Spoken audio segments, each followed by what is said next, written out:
شروع اللہ کے نام سے جو بڑا مہربان نہایت رحم والا ہے۔ جو چیز آسمانوں میں ہے اور جو چیز زمین میں ہے سب خدا کی تسبیح کرتی ہے، جو بادشاہ حقیقی، پاک ذات، زبردست حکمت والا ہے۔ وہی تو ہے جس نے ان پڑھوں میں انہی میں سے محمد صلی اللہ علیہ وآلہ وسلم کو پیغمبر بنا کر بھیجا، جو ان کے سامنے اس کی آیتیں پڑھتے اور ان کو پاک کرتے اور خدا کی کتاب اور دانائی سکھاتے ہیں۔ اور اس سے پہلے تو یہ لوگ صریح گمراہی میں تھے، اور ان میں سے اور لوگوں کی طرف بھی ان کو بھیجا ہے جو ابھی ان مسلمانوں سے نہیں ملے، اور وہ غالب حکمت والا ہے۔ یہ خدا کا فضل ہے، جسے چاہتا ہے عطا کرتا ہے، اور خدا بڑے فضل کا مالک ہے۔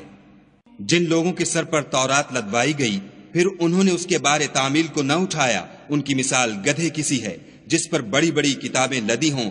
جو لوگ خدا کی آیتوں کی تکذیب کرتے ہیں ان کی مثال بری ہے، اور خدا ظالم لوگوں کو ہدایت نہیں دیتا۔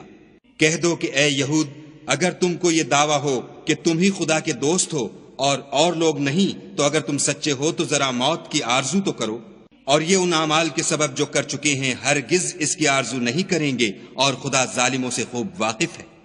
کہہ دو کہ موت جس سے تم گریز کرتے ہو وہ تو تمہارے سامنے آ کر رہے گی، پھر تم پوشیدہ اور ظاہر کے جاننے والے خدا کی طرف لوٹائے جاؤ گے، پھر جو کچھ تم کرتے رہے ہو وہ تمہیں سب بتائے گا۔